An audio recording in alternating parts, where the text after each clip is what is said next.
বাগেরহাট ৪ এটি যদি ফেরত না দেওয়া হয়, মোরেলগঞ্জ শরণখোলার মানুষ প্রয়োজনে তাদের বুকের রক্ত রাজপথে ঢেলে দিয়ে তারপরে এই ছিটকে তারা উদ্ধার করবে।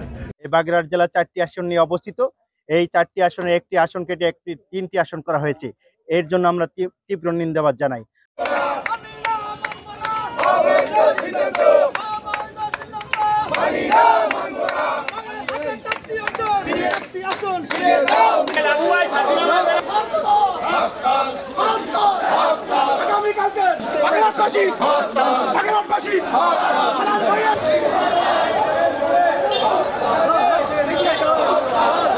বাগেরহাট জেলা 4টি আসন নিয়ে অবস্থিত।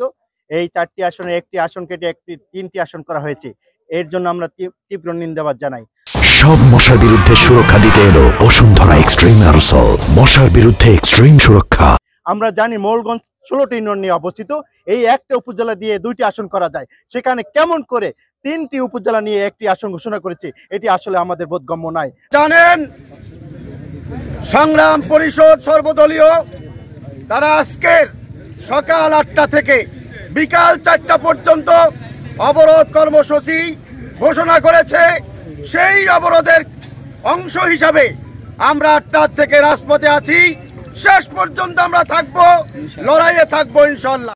এটা প্রতিটি মানুষের হৃদয়ে আঘাত করেছে যে এরকমের কোনো ঘটনা। আমরা জলোচ্ছ্বাসের সঙ্গে যুদ্ধ করি, আমরা আইলার সঙ্গে যুদ্ধ করি, আমরা ব্রিটিশ বেনিয়ের সঙ্গে যুদ্ধ করেছি।